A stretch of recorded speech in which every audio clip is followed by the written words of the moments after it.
Inilah kisah Kenshin dan Kaori, kisah pemuda kaya yang menyamar jadi cleaning service. Versi Kaori TV, episode 601. Sarah yang jantungan melihat hal yang mengejutkan.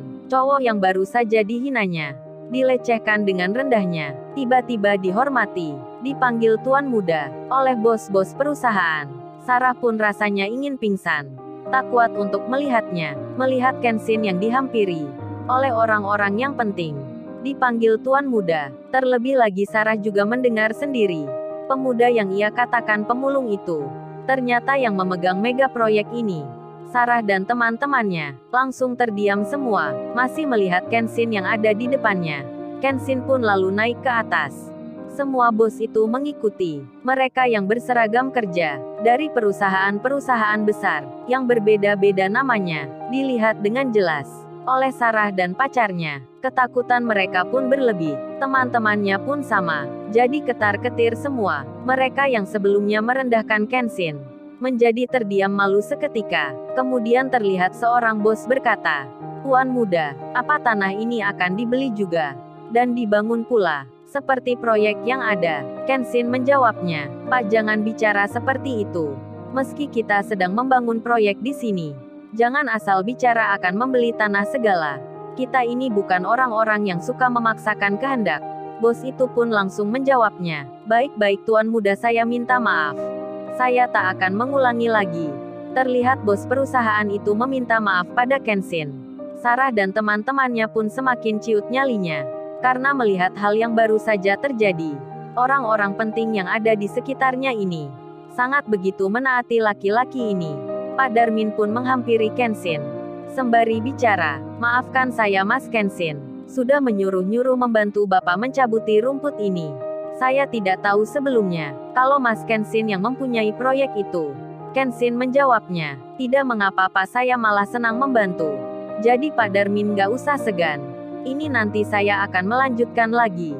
Sedang Sarah dan teman-temannya tak bisa menghindar dari tempat itu, karena mobil mereka juga terhalang oleh mobil-mobil bos perusahaan yang ada di situ, yang berhenti di samping kiri dan kanannya, di depan dan belakangnya. Terlebih lagi, para pimpinan tersebut semua berdiri mengitari. Sarah pun terjebak di tempatnya, tak bisa kemana-mana, hingga terpaksa mendengar percakapan antara Kenshin dengan orang di sekitarnya. Kemudian handphonenya Kenshin berdering. Kenshin mengangkatnya, tak sengaja ditekan tanda loudspeakernya. Terdengar Kaori bicara, "Sayang, entar kamu pulangnya jam berapa ya? Ini aku masakin ikan buat kamu. Kalau lama-lama, entar nggak enak rasanya." Semua orang di situ mendengarnya tentu saja langsung bisa menerka kalau itu Kaori, istrinya tuan muda. Sarah pun mendengarnya pula. Suara wanita memanggil sayang ke cowok itu. Sarah pun jadi malu sekali, karena dia tadi pura-pura mengerjain, pura-pura bilang sayang ke Kenshin.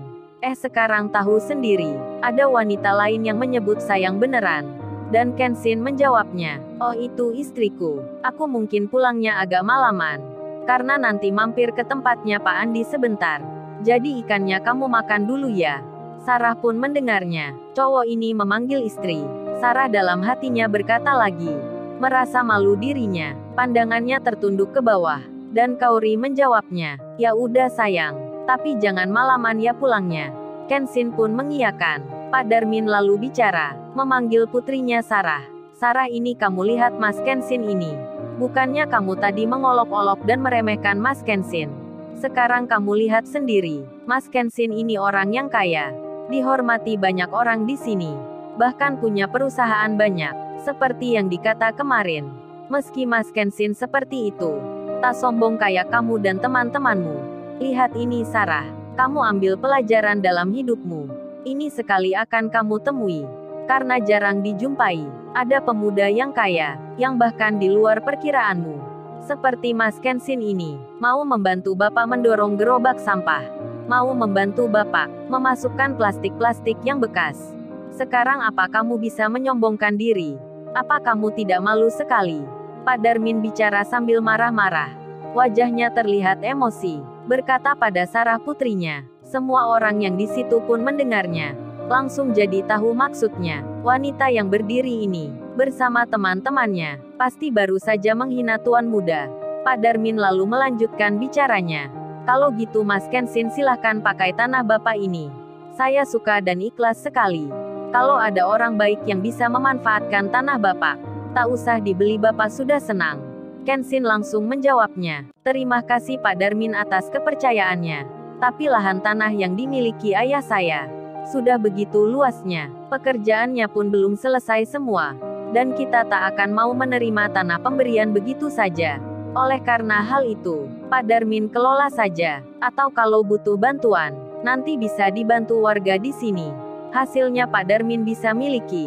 Sebab yang dibangun itu, 70%-nya adalah supermarket untuk petani, yang akan kita beli hasil ladangnya.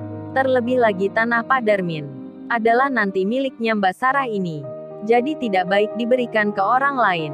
Mendengar ucapan Kenshin seperti itu, Sarah pun jantungnya dek-dekan sekali. Dak-dikduk dibuatnya. Pandangannya langsung melihat ke Kenshin. Begitu pula pacar dan teman-temannya, yang terkaget semua. Dan Kenshin mendekati Sarah. Makin bergetar hatinya. Aduh padahal ada pacarnya. Sarah kok gemetaran rasanya. Hingga Kenshin bicara. Oh ya Mbak Sarah. Sekarang Mbak Sarah minta maaf ke ayahnya. Jangan diulangi lagi hal yang menyombongkan diri itu. Karena kaya itu letaknya ada di hati. Siapa yang bahagia, itulah orang yang kaya. Membantu orang lain pun bisa disebut begitu. Apalagi membuat orang tua tersenyum. Lebih-lebih membahagiakannya. Jadi Mbak Sarah pulang saja ke rumahnya sendiri. Lebih baik rumah sederhana, asal bisa bersama orang tua, daripada rumah yang megah. Mbak Sarah tidak bahagia mendengar ucapan Kenshin. Sarah tersentak hatinya. Memang ia tak bahagia, meski sudah tinggal di rumah yang mewah. Dan tiba-tiba, para bos-bos perusahaan pun ikut bicara. Oh ternyata Mbak ini tadi meremehkan tuan muda. Kita pun baru mengerti saat ini.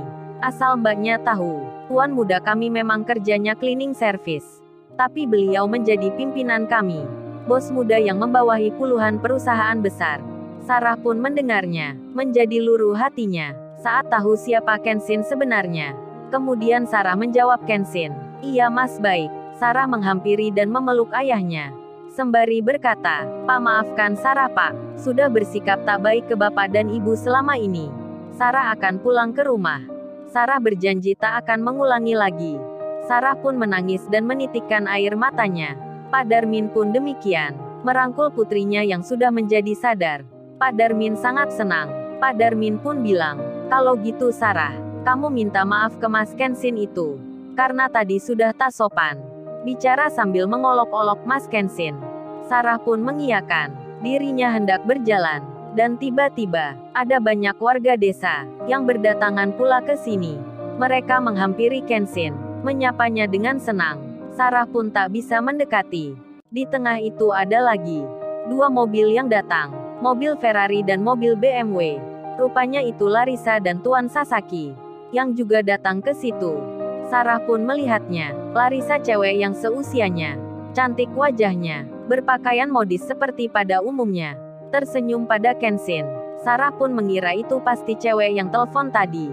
Mengira itu istrinya Kenshin. Setelah mendekat, Larissa pun berkata.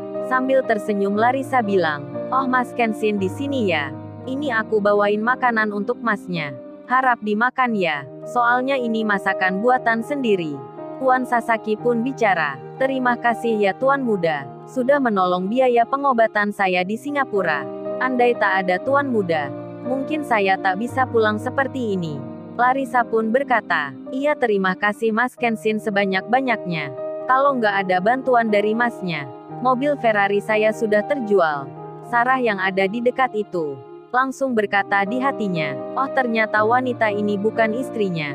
Dan Sarah pun berbisik pula tentang Kenshin yang dikagumi wanita cantik ini. Sarah pun melihat Kenshin dengan pandangannya yang berubah. Hatinya seakan tertarik rasanya. Teman-temannya yang wanita pun sama, memandang Kenshin semua. Dan di lain tempat, Sirena Larrazati, pemilik Lamborghini, sedang membeli kado untuk putri. Sirena berencana akan datang nanti malam ke tempatnya putri. Sedang Kenshin saat ini lalu bilang ke Pak Darmin. Oh ya Pak Darmin, Saya lanjutkan lagi ya mencabuti rumputnya. Pak Darmin pun segan dan menolaknya. Namun Kenshin segera melakukannya. Mencabuti rumput bersama Iwan. Melihat hal itu, Pak Darmin pun jadi tak enak hatinya. Dan terkagetlah Sarah. Bos-bos perusahaan yang ada di sini. Tiba-tiba saja, ikut mencabuti rumput sawah ayahnya. Sarah pun sampai terbawa perasaan. Akhirnya turun ke sawah juga. Untuk membantu ayahnya. Para warga pun demikian. Mengikuti Kenshin semua. Tak sampai 1 jam kemudian. Rumput-rumput kering, yang ada di sawahnya Pak Darmin, menjadi bersih seketika. Kenshin pun kemudian, berjalan menuju proyek yang sedang dikerjakan. Hingga sampai sore hari, Kenshin pun kembali, bersama Iwan dan Pak Darmin. Kenshin tak mau diantarkan pakai mobil oleh bos-bos perusahaan. Mereka tetap naik angkutan umum. Sarah yang melihatnya, menjadi terpesona dibuatnya. Pemuda kaya itu, hidupnya sangat sederhana. Larissa pun sama, selalu tersenyum ke Kenshin. Hingga Kenshin meninggalkan tempat itu. Kenshin langsung menuju ke rumahnya Pak Andi, untuk menghadiri ulang tahunnya putri. Detik-detik Kenshin pun akan bertemu Rena Larrazati. Si Rena pun sama, tak akan mengiranya. Lalu, bagaimana kisah selanjutnya? Subscribe channel ini untuk episode berikutnya. Terima kasih.